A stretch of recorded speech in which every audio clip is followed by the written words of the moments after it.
Well, welcome to today's ITAM Kitchen. I mean, it's a pleasure because we actually have someone who's been participating from afar. And Deanna Hennigar, I think I got the name right. Oh, yeah, it's a good sign. It's a good start to the show. Is here. And if you haven't been part of the ITAM Kitchen, welcome. This is all about being able to say, okay, let's talk about topics that typically are not discussed. It's about the passion of the community, and that's the whole idea here behind ITAM Kitchen. And it's all sponsored by the IT Management Co-op. If you've never been part of that, we'll talk about that later. But it's really about helping practitioners be a better community. Because what I found is, and for those that don't know me, my name is Mr. Bill. Done asset management, software asset management configuration man for about 30 years. I started as an end user support technician when I got that email from my boss saying, okay, now I want you to track everything. It's like, okay. And back then you didn't have nearly the tools you do now. But as you look at that, you think about that, I've now helped thousands of clients around the globe and practitioners to go on that next step. And I still get pinged today and I love it. So it's like, okay, let's go live. Let's start doing live sessions. So we created a YouTube channel for just that. And right now we're doing it daily for the rest of January. And in February, we're going to have to mix it up a little bit, honestly, because some travel, et cetera. But it won't be daily, but we're going to figure out what that is on a more regimented sequence. But the whole idea is help give them vibrancy alone. And for me, even the background, I have the background entertainment. I don't know if you're here or not. I've got a black lab mutt in the background. She's great. She's a rescue. And you just never know what you're going to run into. And sometimes we'll have special guests just show up unannounced. And that's the best part is having collaboration, because when we start doing collaboration, that's what it is. So first thing, one thing I want to do, put in the chat where you're dialing in from, where you're connecting. I say dialing in from, listen to me, I'm very old school. Where you're connecting in from, wherever it is, whether it's your phone, whatever, put in the chat, say where you're coming from. And then also, Deanna, why don't you introduce yourself a little bit, and then we can kick right into our topic. Sure. Hello, I'm Deanna Hennigar. I have been working in ITSM for maybe 30 years, and then I found ITAM. And once I found out asset management and what the major difference is between the service management and the asset management, well, I never looked back. Service management can't run without asset management, but they think they can. And so that's pretty much why after about 10, 15 years of working in asset management, I've decided to focus my life on ITAD. Because the biggest thing about ITAD is just because you're trying to dispose of it doesn't mean you can't dispose of it if you haven't put it properly into your asset table. And so Bill and I had been talking about the asset table versus the CMDB, and we realized we'll break that out for tomorrow. Because today we just want to talk about what goes in and what comes out in that term GIGO. That sounds perfect. That sounds perfect, because the discussion that we've had, it's interesting when you talk about disposal, right? Everyone's the disposal. You've heard, we were talking even last week with Patrick on, he was talking about the landfill and doing the photo and zooming on, just happened to be the asset for that organization just by accident. Yeah. It happens, right? It's happened multiple times, and you try to avoid the news. But where Deanna and I were going was like, okay, you want to dispose of the equipment? Absolutely. Well, if you're not tracking it coming into your environment, how are you going to know when it's going to get out of your environment? Yep. Simple. So from there, Deanna, I'll let you start with that first. What made you really passionate about going into the disposal part of the process? After being in, say, a mature environment, and then hitting a few environments, like one company thought that laptops didn't need to be tracked, and I'm going, they're out my door. Why aren't they being tracked? Well, we only track servers. Oh, they don't move much. And then other people go, well, we only track laptops. We don't care about the servers because they don't move much. But if you don't put it into your asset table correctly, when you go to dispose of it, your CMDB is going to go, hey, you just turned off something electronically. I can't find it physically. And that's an area where a lot of companies do not understand what's going on. So I made a little analogy because I was out walking the dog one day, and I realized that if I feed him a proper diet, when I go to pick it up it's in a nice little bag, and I can put that in a nice little bag. But if I do not feed him properly, I give him garbage, well, what come out the other side, I can't count because it's pretty much more like diarrhea than nice little linking logs. So with that analogy, I started viewing back with my past companies, what was the problem in disposal? They didn't know how to use the asset table correctly. So that's where I like to focus on is as an asset manager, which is the title of everything we do, why aren't you putting your physical assets into your repository? All right. Well, we use Discovery.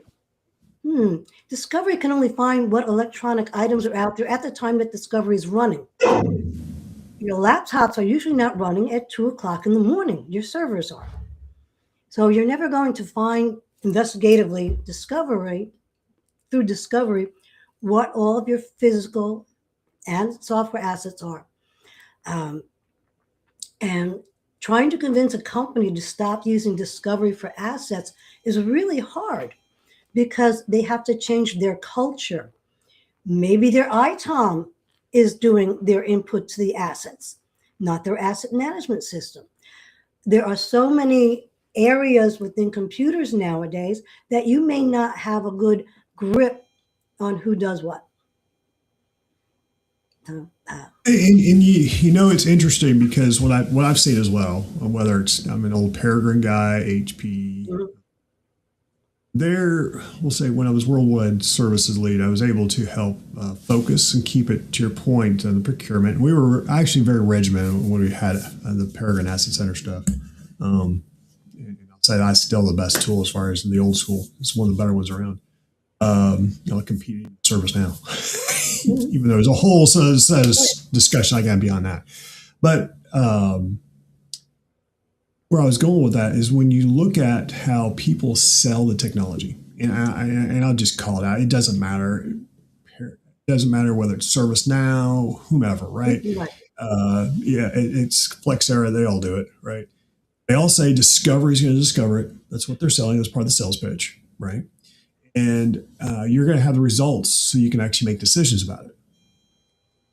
But I've always been the key component and key proponent of, okay, if you find it with Discovery, you're already too late. Yes. Yep. One of the aspect is the reason why I say with procurement, if you have a really good vendor, what you do your procurement from, they will send you an electronic bill of lading with all the serial numbers. And if they do your asset numbers, with all the asset numbers and the make and model of every single item, along with the cost of how much they cost. You take that electronic file, you upload it. A couple days later, a truck arrives at the loading dock. Take the manifest. I've been to companies who do not take the manifest against the hardware that has been received in the building. How do you know what you have? One time I received something and, whoa, I counted all 50. I said, but there's 51. Oh, but it's a nice square pallet. I go, 17 times 3, what a lot of people don't realize, 51 is not a prime number. 17 times 3 is 51. Where's my other laptop? So because I had the manifest and because I had the physical items, I was able to tell them which laptop was missing. They never heard of doing that before. And I'm going, it's just shocking to me because we pay so much money for these assets and they don't realize because they don't take the time to realize what a fine is if they should happen to find a laptop that we didn't record into our hardware database and it somehow went missing. And a few years later, someone finds in a landfill, traces it back to the original purchaser. If you cannot go through and have a disposal company that gives you a certificate of destruction, and even with that, sometimes it doesn't matter, the original company owns the fines and the fees and may have to clean up that portion of the landfill. That's a lot of money. And why you'd rather pay the fine and do it properly is the culture shock end. It is. It's also about, I've always said, the press. No one likes the bad news in the press, right? Right. As far as the organization. So it's also about that part. I found that's a huge selling point, and I learned that on my days back in Flexera, right? So learned a lot about salesmanship back then when I was doing that about 10 years ago, part of the pre-sales team. And you have the press factor, but where I want to, let's see if we can narrow down, and I'm just curious. If you were to give someone a monetary, say, to monetarily understand what the impact is there any simple math to determine that, what their potential risk is for any of those scenarios? And just pick one. Well, one of the things I was in the newspaper maybe 6 months ago, so I don't remember the company. They didn't use a credible ITAD disposal company. Mm-hmm. And what happened is that disposal company was not in the same state as the company was being disposed of. They rented trucks from home movers instead of commercial movers. And they reported to the company, oh, we destroyed all these items, and they weren't destroyed. And what happened, they were found in various companies when they went to sell ITAD them, put them through disposal, and they had no records of purchase because they didn't purchase them. So everything went back to the original company. And that, I do not remember the company, but that was in the news maybe about 6 to 8 months ago. You have to be, I visited many disposal companies just for that reason. See what they have on site. Are they local? Get to know them. Another thing with disposal, well, Deanna, how can you make money on disposal? Well, I taught a company how to do that. They were used to run through iPads because they were a retail shop, and they would just dispose the iPads. And I got there going, why don't we resell them to our ITAD? Well, that's our disposal company. Let me reiterate, why don't we sell them? And what we would have gotten was $3,600. I sold them to the ITAD company, and we got $39,600. So we ended up making $36,000 because someone finally said, they're resellable. They're not just disposable. What do you think the ITAD company was doing? The ITAD company, all they have to do is a certificate of erasure at that point. They do not have to destroy. They just have to pull all the identification from the company that they have, and they can resell. That's how that works. Wow. You're right. That is easy numbers, and everyone's a little bit different how they do the reselling, et cetera. And sometimes they pull out the hard drives. I've known financial companies, okay, we're going to keep the hard drives, and we'll keep them for 5, 7 years. Destroy the hard drive instead. Yeah. You just replenish it, and there you go. Yep. And that's sometimes they even do that when you're moving between users. I've seen that too. They have to because in a bank, you can't even have, if you're large enough, mergers and acquisitions cannot be in the same floor as traders. They may even want them to be in different buildings. They can't go to the same restaurants. You're not allowed to marry somebody from the other side, kind of, because Martha Stewart. Yeah, no, lots of great stories. Because I know back in the day, back in my CompuCom days, I was one of the regional directors there for asset management. I was like, okay, fine, go have fun. And I did. I had an absolute blast. Back in the Altiris days, I was doing between. But my two biggest focuses was Altiris, so you learned how to do software distribution, move forward, right? But you also had Retrobox back in the day. Retrobox isn't around anymore. I don't know who they. I can't. They're around. Another version of them. They've morphed into something else today. But the Retrobox, when I made those sales, people came to me saying, "Where can I buy as far as for disposal?" Yeah. Because this was like 2002, 2003. So literally over 20 years ago, right? 20 plus years ago. And it's like, we want to do it then. And now, to your point, everyone wants it, but they're not paying attention what's going out the door or literally what's coming back in the door. Yep. So the same problem exists, and it's 20 plus years later. That drives me crazy, right? How much money walked? Even disposing of telephony. Um, there are memory chips on all these phones now. Cisco will remember your IP address and not that phone. You plug it in. Who knows? You really have to start doing your wiping and make sure every company does it correctly. But I no longer care about how it's churning in the middle. But I do know that if I don't do it correctly in the beginning, I won't be able to dispose properly.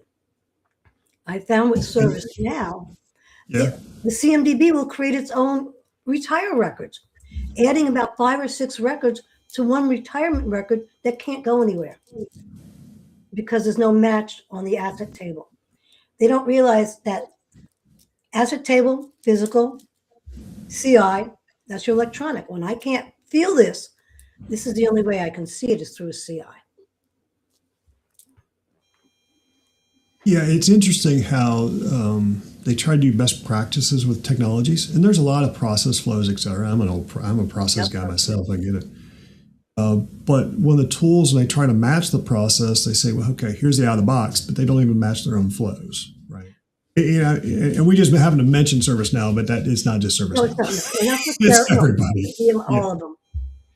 They all have to do the same thing. They all basically do it the exact same way because that's the way water flows. Yeah. But they all do it just a little bit of, I'd say if you know 80%, if you know a program, you know 80% of something that does the same thing. Mm-hmm. Okay, it's the other 20, the nuances where they hide things that makes them different. But in the background, this has to match to this has to, or else it doesn't work. But companies...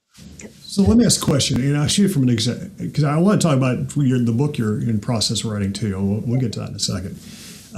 But from an executive perspective, let's raise the discussion, right? Because from an executive discussion in this topic, what are the 3 things that should keep them up at night that they're not paying attention to today? Okay.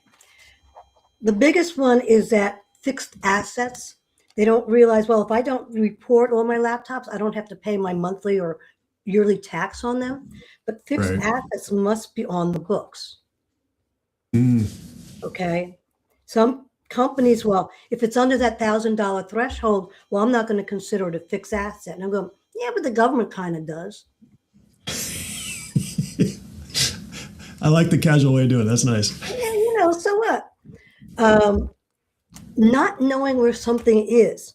I know Barb has a saying that if you don't know about it, you can't count it. If you can't count it, you don't own it. But you own the responsibility of the problem behind it. That's why I like this area. How can I get a company to just stop relying on paying fees and fines, do the due diligence, hire the other person? We've gone too much in using consultants. And when I was in a major bank and they said, well, we're in the banking industry, we're not in the IT business. Yeah, we are in the IT business of banking. And if you push everything off to a consultant, you never know what you own because you're relying on someone else. So at some point in time, the due diligence of knowing what you own is more important than almost anything else. I'd rather know I have it on the shelf than it's out someplace that's going to be found in a landfill. The fines are tremendous. A couple $1 million to help clean out a certain section of a landfill. Now, if your item is found in 4 or 5 different landfills because somebody took them, like that one example I gave, and sold it to a little bit in New York, a little bit in California, a little bit out in Chicago, each one has a different landfill. Your company will be responsible for paying a little bit on each one of those landfills. That's why I'm very adamant about knowing what I own. What if some of these things end up over in England and they're not GRDP, whatever that is, the governing rule that's over there? Those are very stringent rules over in Europe. Things can go on a bus, go on a boat, an airplane, somewhere else. So, and then the last thing is how do I look good in industry? So if you know your items, and you don't wait to end of life. Well, end of life is fine, but end of service, you can resell and make some of your money back. On a straight ITAD, on a disposal, they may charge you $5 per machine to dispose of it. But if you talk with your disposal company and they have the ability to pull the minerals out, you can now get $15 to $25 per laptop. You're now making Okay. money instead of losing money. And that's where I come from. Let's make you some money. Don't hold your equipment 20 years past life. Why? I can just throw it away then. The older the equipment, the less value there is to it to a new person. They like to be able to take it and grind it up. I know a couple of companies here in Texas that have their own grinders now. So when that Really? picks it up, I know there's no middleman. Oh. Okay. And Everything's big in Texas. We got lots of room in Texas. yeah, we do. That's why we don't measure distance in miles. We measure distance in hours. Mm. But I digress. So without understanding the asset management end and only looking for discovery, you never know what you own. Do you get your purchase records in a flat file so that somebody has to sit there and type it in? Or are you working with your vendor that will get you an electronic file? Does your company know the difference between a vendor and a manufacturer? I've been to 2 different companies that remove manufacturing from ServiceNow, and I'm going, hello, I need that back. No, you'll need the vendor. No, I need the vendor for the CMDB side on who's going to repair it. But I need to know the manufacturer so I know who I purchased. I don't care that CDW sold me something from Samsung. I need to know I bought it from Samsung via the vendor. Sure. Makes sense. This goes back, in your answer to some of the questions, like Patrick, he asked the question is, say, what don't we know? And those are some of the questions you're asking, right? As far as, okay, is that insight? Because if you're operating in the black box, and I'll just call it that way, right? Yeah. Doesn't get you anywhere. But bunch of question marks, Okay. right? So what if your company has been so long in using a particular this is my dog. Love it. So It's like end users. It's like at different stakeholders. They do that all the time. that's what I like about ITAM, because we don't service the end users. We service the service people. Yep. And then the service people deal with the end users. And I've done that with some companies. Oh, no, I'm asset management. I don't deal with your users. Well, but you're part of service management. You're part of service management. I'm within your service management. And it's because to me, if you have service management running asset management, that's like having the fox run, guarding the hen house. Yep. Because those are the people who make the movement. I need to know what I have before you move it. Yeah. One company was in such a rush to get their iPads out. They sent out 600 iPads without even putting them in their database yet. And it's like, I know. That's why I like this area, because you need to do your due diligence on the front end, or else nothing works. There's a note here by Patrick. He was talking about in here, techs don't want to do asset management. They want to do tech work, right? If it's not in the job description, they aren't going to do it. He had to write it with his own job description. Mm-hmm. Any thoughts on that note, little nugget? Yes, because the technicians, I worked in one warehouse where I had the warehouse and the tech both in the same shop, and I was in charge of both, which was really good because they had an asset manager in charge of the technicians who were doing the builds instead of just letting them do the builds and send it out. And as the asset manager, I always made sure that they had the proper matching serial number to the proper matching asset tag. Some companies don't asset tag. Well, you've just lost a big area of knowing what your equipment is. You need to have 3 things: asset tag, serial number, make and model. But those 3 things, I can trace almost anything down. What if your ITAD company only pulls off your asset tag and sends that back and said, hey, we disposed of these, and your asset tags don't match back to your serial numbers, or vice versa? Because your serial number is in your BIOS, your asset tag isn't. So it's knowing where things show up also is what the strength is of knowing why you need to do. No one explains this to the No, company. they don't. And that's actually a point that Don Champlin brings up is companies have abandoned governance and process disciplines and are expected the compliance entities actually to kind of take focus, right? They're afraid of writing their new policies and processes because people would have to have a new procedure. Guess what? I need to protect my company. Here is a new policy. Yeah. Okay. And it's coming down from I own this. Well, good. You need to get these policies in place. And well, we don't want them to be too restrictive. That's why we have them.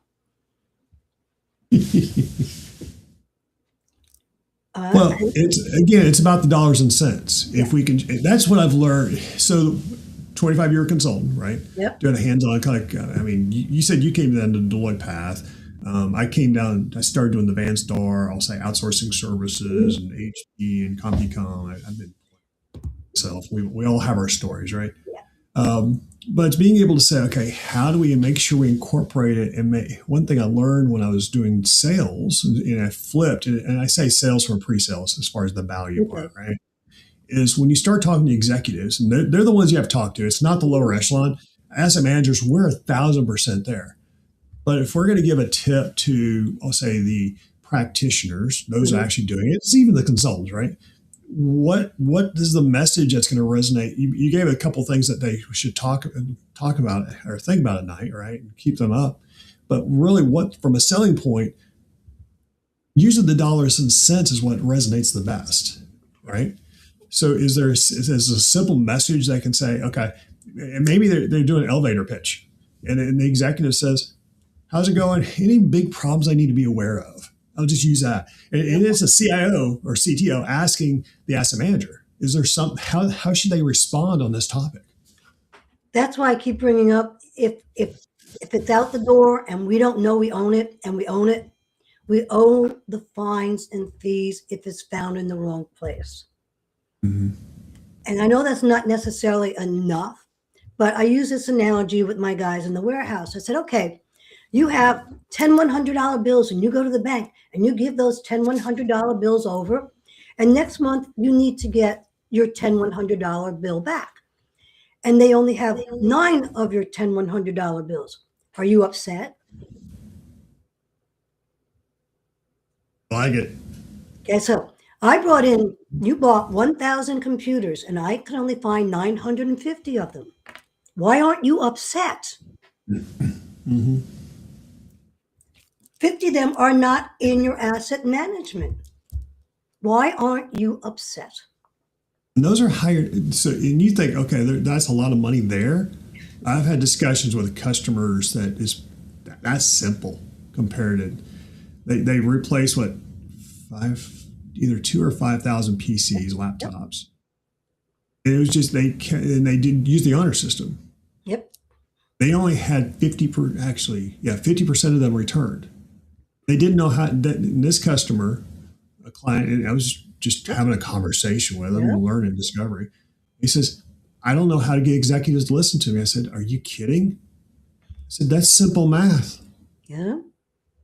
I said, okay, so let's say it's 2,500. I think he said each PC was between 2,500 and 3,000. I said, do simple math. So whatever it was. And I said, there's your number. He goes, what do you mean? Tell your executive you just lost that much of your budget. Yep. And it's more than budget because no one warns them about what's going to happen. Well, exactly. That's where I was going with that. Yeah, absolutely. Right. Yeah. But it's about not being able to return and pay attention and not paying attention to what's out there. And just to your point, the walking out the door. And the pandemic didn't help. Right. Yeah.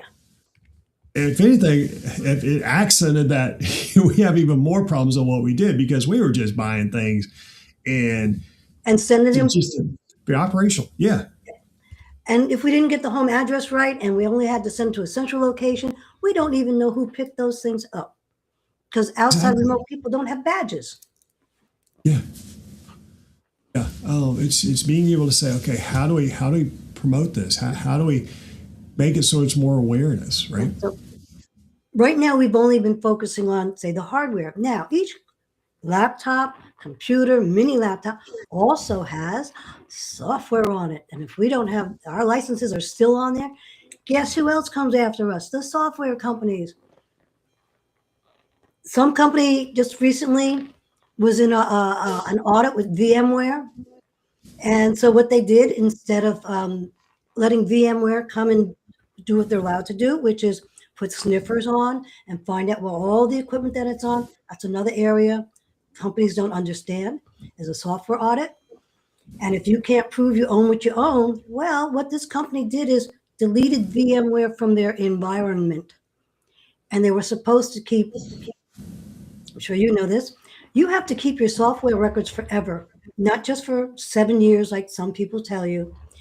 A software company can go, but hey, you know, in 2005, yeah, I want to see your records on how much of my equipment you were using. I didn't audit you in 2005, so I'm going to audit you today for 2005. Yeah, it's an interesting point that Dave Hunt brings up. So I wouldn't mind digging this a little bit because he talks about where's the legislative and controls, right? And I'll be honest, sometimes legislation's nice. It doesn't mean it's followed on that part. So why don't we dig into that a little bit and talk about some of the legislation and how it's changed? I think it's great it's changed, but the reality, I don't think the actions have been embraced. Yeah. So One company that I did work for, which I say was really good, I've had work in very mature areas. Their asset manager would go to courts whenever there was legislation on different software. He goes, no one from corporations show up when they're in the government saying what they're demanding to have. There's no corporate people going to see what's going on in legislation. So that's why the software companies have been getting more and more and more. They go to court. If more companies want, hey, you know, that's a little unfair. If Microsoft never sold for $130 and only sold for $30, they would still have a whole lot of money. true. Okay. But the companies allowed the growth without knowing they had a say in saying no. And now it's harder to get that no. Yeah, it's hard to get to know, but also from a legislation perspective, no one likes rules. I'm just calling out. We don't like rules, right? We don't like it, but we still have to work within the guidelines, and that's the part. Figure out where that happy medium is, and I think that's where we're struggling right now. In general, just say you own the recovery and make it happen because technology. Think about it, the technology problem we're talking about is rather new. It's in the last 30 to 40 years, right? So it's not something that happened back with World War I or World War II. World War II sort of started, but that's a whole different topic, right? Trust me, I live in Oak Ridge, Tennessee. I know about World War II, okay? But my point is, with the technology problem, it is going to compound. It's going to get crazier. Whether we have our iPhones, I mean, we got phones all over the place going crazy. We got computers, monitors, all this other stuff, and we have to. It's a really complex problem. Yes. But what I've learned is, anytime there's complexity involved, and trust me, we can go as crazy as we want to in asset management on several different fronts, right? Yep. If we don't simplify what we're doing or how we talk about it, it will never be followed. And for this, the simple fix is understand you have an asset table and put your assets in the asset table. That is the simplest fix for all of this. And not rely on discovery. Because discovery can't go and say, oh, I have 40 laptops on the shelf. It knows I ordered 40 laptops, and unless I have them put in storage through a physical change in my CMD, in my management system, I'm not going to know. A CI does not become, an asset does not become a CI until it's in use. So if it's sitting there, I have an asset. If it's in use, I have a CI. Mm-hmm. And again, I don't think that's explained to most companies. But it's not, because we're looking. I'm just going to oversimplify, right? What executives are looking for, they know they have a procurement problem, asset management. They hear the pain point. They really don't care to a degree. That they just want the results, and they shouldn't to a degree, right? As far as disposal, know what it is, and they're being told by the software vendors during the sale. I'm not even saying I'm talking about the delivery folks yet, right?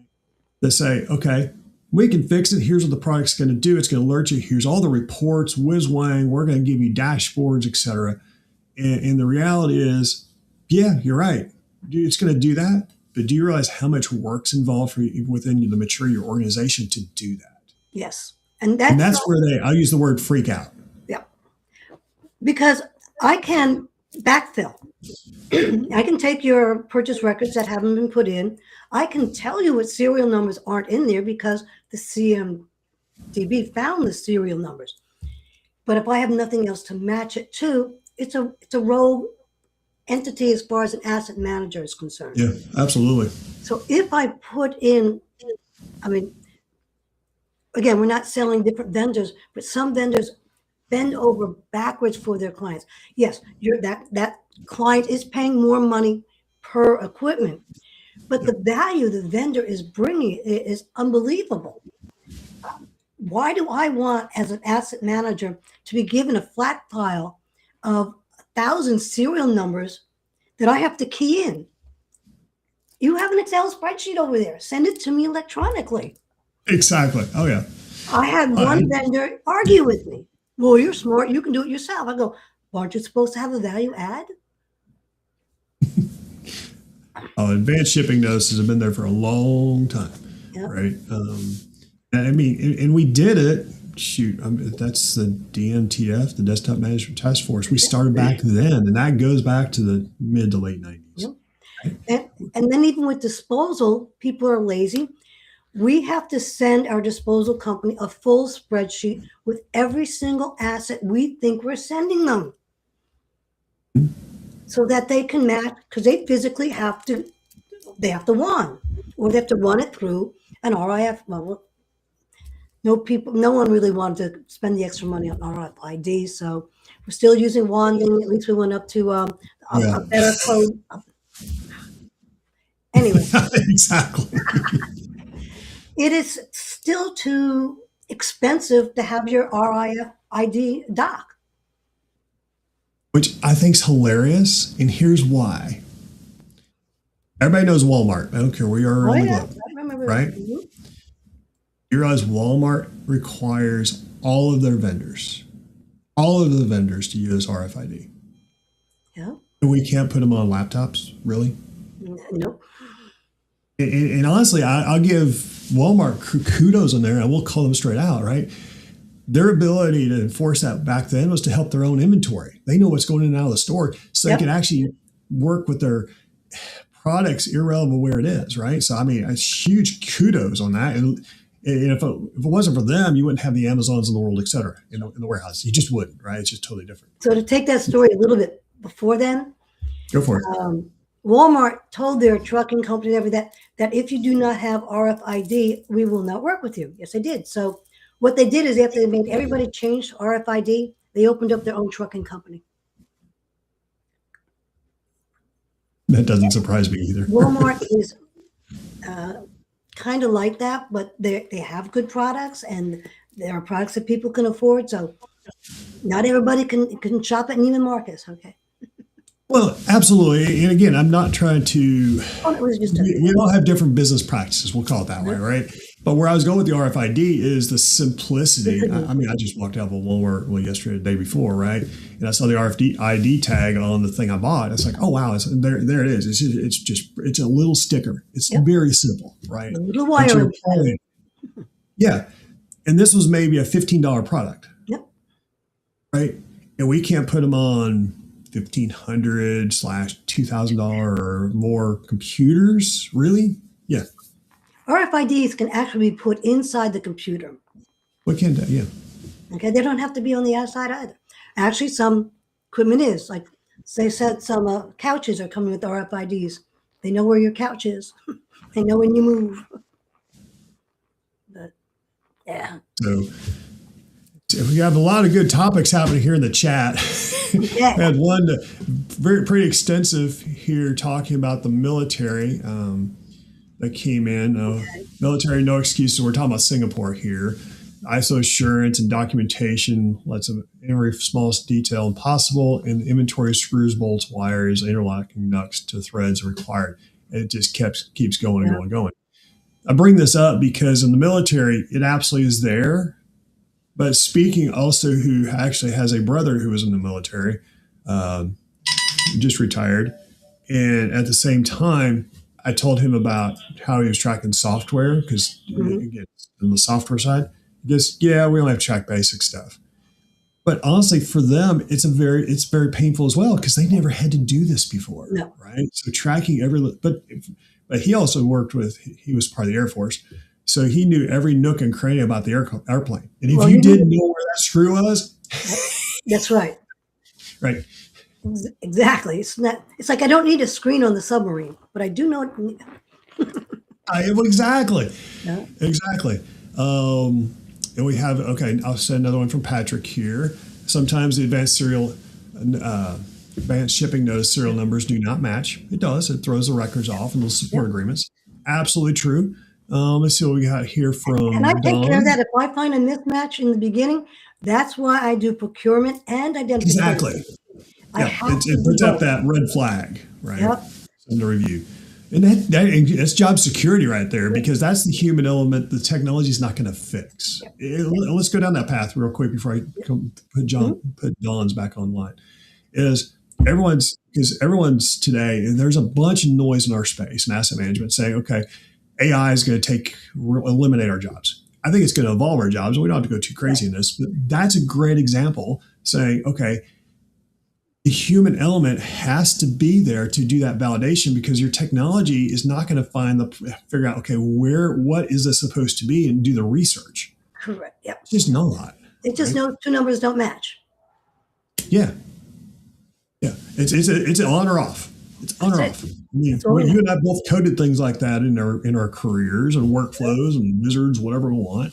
And say, okay, it's not matched. Well, it goes in that report and that needs to be researched, and we'll research it by this other person. Maybe it's us later. It's whatever. That's a task, right?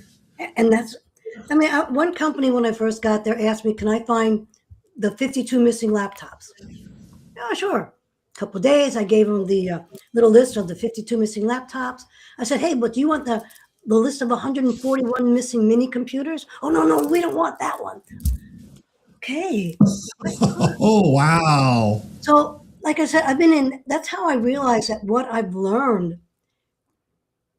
is how to shut something down that their culture is doing, that they want to know. Management should know, but the boots on the ground don't want them to know. So the communication is not as clear or precise as it should be, and it keeps them in the dark. I mean, I've been in a lot of, like I said, I've just happened to be at the certain place at a certain time where, hey, I can see what's going on. That's why I want to be an ITAD specialist. I mean, that totally makes sense. I can tell you by your numbers where things are walking. I can tell you when they walked, but I may not be able to tell you where they went.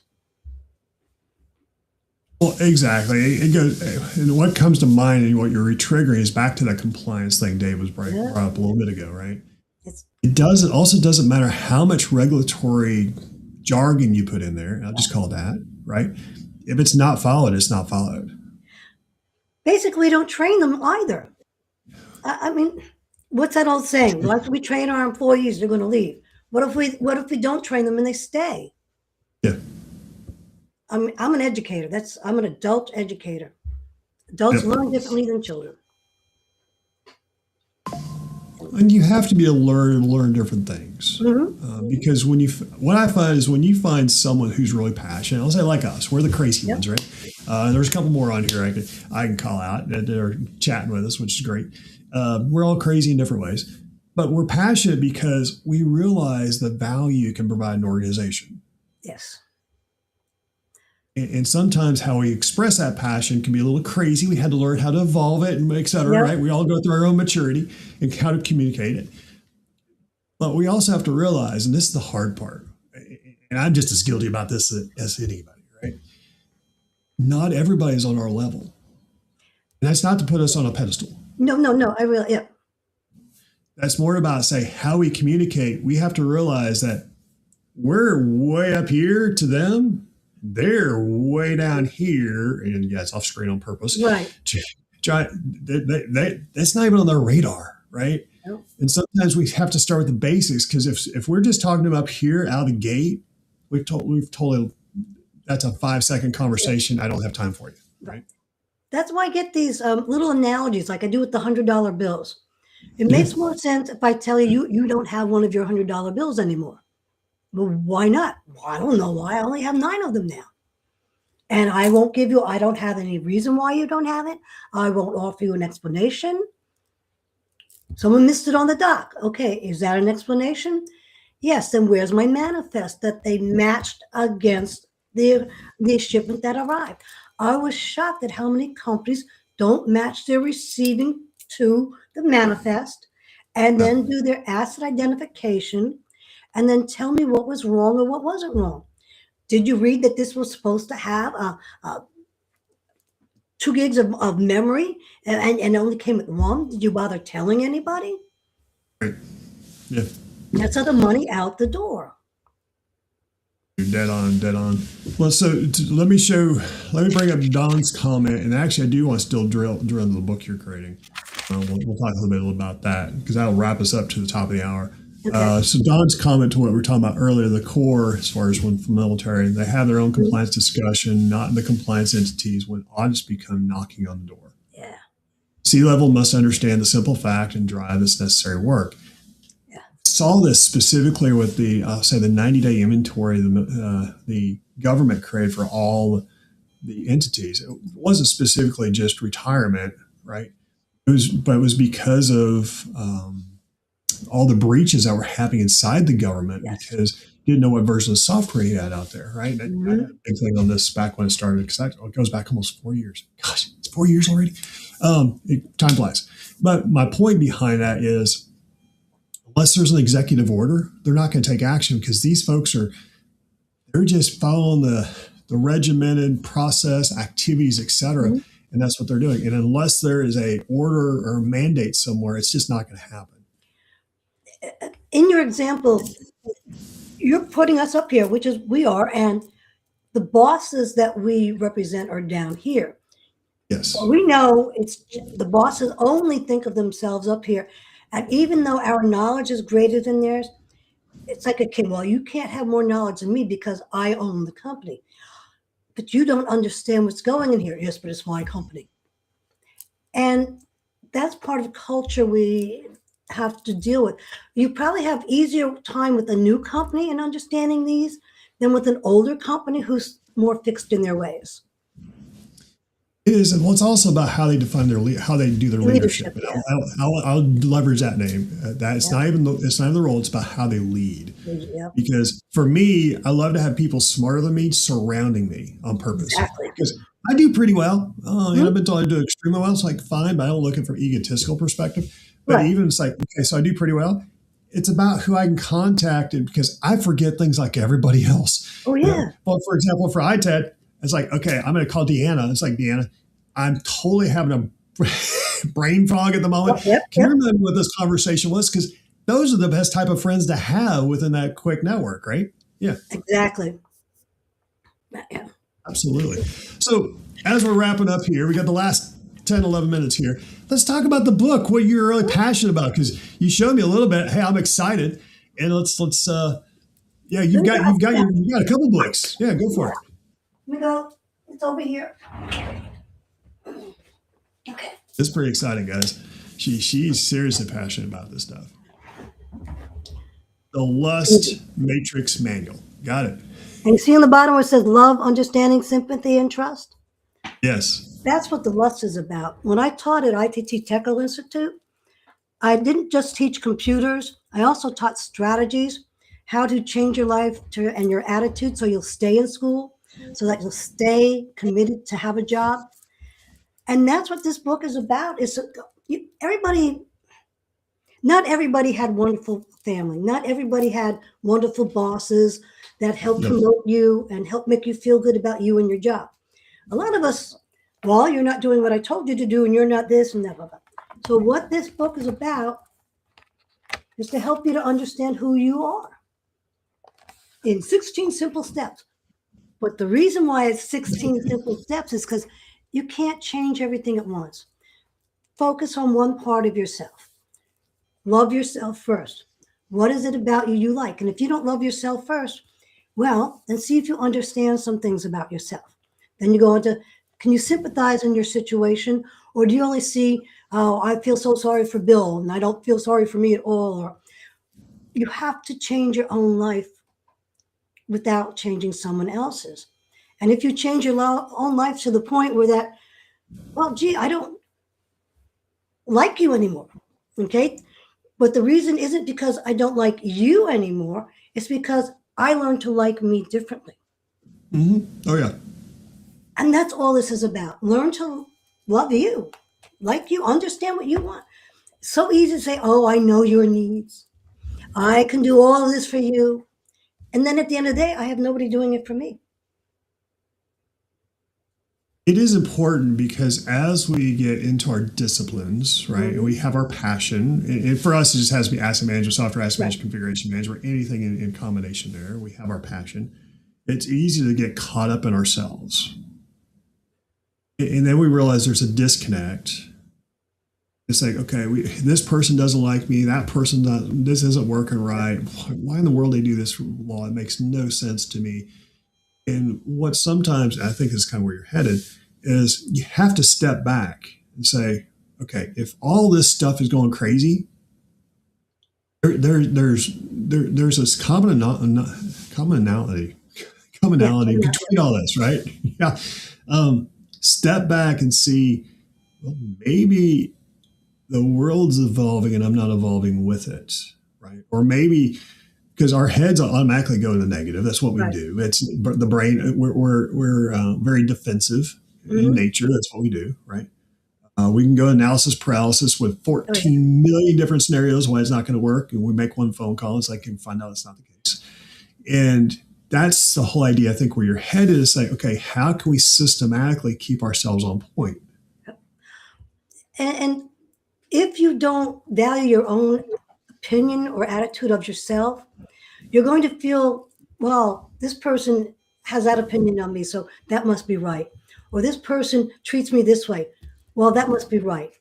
Narcissistic people come out of the woodwork on me, and I've decided, excuse me, I won't do that here. No more. I'm not going to allow that anymore. In fact, I will go tete-a-tete and see if you're a narcissist or just somebody egotistically evolved. There's a big difference. And I will fight for you if you're just egotistically evolved. But if you're a narcissist, oh, I will leave. I will not go to the same meeting with you. Why? Well, unless I have to. Because you're going to pick on me and you don't even know you're doing it. Okay. And I can't tell you, just like a bumblebee can't talk to a fly, why nectar is better than. I can't tell a narcissist because they don't understand that they're picking on us. To them, it's normal. Well, and sometimes it's not even being a narcissist to do that. It's easy for us to label, right? But I'll also, and there are narcissists out there. I won't say there aren't. There are, right? But it's also about being to say, okay, are you just frustrated at the world right now, Mr. or Miss, whatever, and you have some additional struggles and you're taking it on me? Because it may be that scenario too, right? Absolutely. I'm not a weak person, but I have a tendency not to complain. Yeah. Which is a big difference in people. Just because I'm not complaining doesn't mean I appreciate everything you're doing. I'm just not, I'll walk away. Doesn't affect me any more than that. Well, it's also about being grateful for what you know already. Right. And we go, shoot, I've done the 80, 100-hour weeks. I mean, I used to do that back I don't want to do that anymore. And I used to do the burnouts. I mean, I don't know how many times I've burned out. And what I didn't realize, do now is like, company doesn't care what you do. And that's not being demeaning about any company, right? But realize you have to take care of yourself. And I had an old boss teach me this, Mark Wilkinson. I'll never forget. I will always be very appreciative of this guy. Because I was just one of those go type individuals. And it put me in a different role. He says, Bill, we need to chat. I was like, oh, okay. Because I was just go, right? So make it happen. I don't know why this person is doing it. Make it happen. Yep. And he says, we just need to talk it out. It's like, okay, I don't have a clue what you're talking about. And I just didn't, right? I hadn't gone that level of maturity yet. And he says, okay, you go for a walk every morning? He's like, yeah. He said, call me. Now, it just happened to be he was in England and I was in the U.S., so on the East Coast, so 5 hours difference. And we talked through it. He says, just realize this is how it's coming across. Like, oh, and that self-realization was huge. And that some of that mentoring that he provided me, I will never forget. And I'm very blessed that he even gave me that part, right? Gave me that opportunity to learn and grow, because that opened my eyes to say, okay, I need to look at things a little bit differently and be more, I would say more accepting, but more accepting of myself. Right. To say, I'm not perfect and I don't want to be perfect, right? It's no fun being perfect. Right? I'm only as good as I am at any given moment. Mm-hmm. Yeah. And when a person, like the collaboration right now, if we got to be, I'll say dog eat dog, and all of a sudden just discussion on that point, we have to also realize like we have to respect our differences. Right. Exactly. Just because you look at something from one side, I've done this with many people, especially coworkers. Well, I don't look at it the same way you do, but I need you to look at it the way you do, because somewhere in the middle, we're both doing it right. Yeah, exactly. Okay. And as an instructor, I don't put anybody down because they got to the answer differently than I got to the answer. Mm-hmm. We got the same answer. Are we both satisfied? Move on. Could one be more efficient? Well, but I didn't think about that now. You got it done. Thank you. I'm not going to micromanage, okay? Yeah, exactly. Well, this is the problem we're struggling in today's world, right? And I don't want to get, I'm not trying to get political or anything like that. Right? We have a whole separate discussion, probably not live, but on top of that. But it's more about, we have to be more accepting and more, because once someone understands how you're trying to connect with them and understand your needs, so they can actually help interpret that to better communicate to you, at that point, that's, at least for me, that's when I see the guards come down. Right. Relationship happens. And I'm not talking about, I'm talking about the relationship as far as in general, as far as a conversation relationship, right? And that's where we become, okay, we're accepting. And it's like, yeah, we're going to have some differences. That's all. We need those, right? But that's also where I'm going to bring it back to our discipline, as well as some of the standards there are. Some of the standards are not going to fit the needs of the organization. Yep. That's okay. Yep. That's why it's a framework. We're not there to robots. Yeah. That's why it's a framework. We're not saying this is written in stone. You have to put the meats and potatoes on what you're being handed. One company said, oh, ServiceNow is great, but they never explained to me how many years it would take to bring it up. That's a great point. Yeah. Okay. That's great. And that's just saying ServiceNow. We can talk about any product, but yes. It's just a robot. I mean, I think I met William Chopra in Amsterdam a few years ago. I did speak at the ITAM. And it's just amazing watching, well, I broke away for this reason. This got too expensive, or this got this way. Or I had a better idea and they didn't want to go in my direction. That's how we get new software. That's how we get new products. Yep. It's about the creativity. Yeah. And you have to think about that all the time. And there's nothing wrong with different variety, especially in asset management. There's so many different ways, because all the executives, as we wrap up here, all executives say, okay, asset management, it's easy. Just go put in there. That company put it over here. It's not. No. It's where you have to listen to collaboration moving forward. So as we wrap up here, we're at the top of the hour. I can't believe it's top of the hour, Deanna. This has been awesome. Wow. Yeah, I've enjoyed myself. yeah. I appreciate you being here, and you're joining me again tomorrow, right? Yes, we're going to start the nitty gritties on the AMDB and the CMDB and Yeah, why they we're going to don't start exist. talking about that little Yeah. collaboration. I look forward to it. I think Jeremy's going to join us on that one Oh, too. He good. said he wanted to join in on that, so we'll make it happen. And sometimes we might have some additional guests as well. But that's always a hot topic, and how that works. And it's all about having fun. That's the whole That's idea it. here, Yep. guys. And if anyone wants to reach out to me, just DM me on LinkedIn. It's the easiest way to do it, unless you know me directly, which you know how to contact me if that's the case. Or if you want to be part of the co-op, it's joinitmc.com on that part. So feel free to do that. But this is for the ITAM Kitchen. Deanna, I appreciate your time. And this has been a pleasure talking with you on this Thank you. topic. I enjoyed being here. Absolutely. And I will up things. And here we go. Let's see if I can figure out how this works.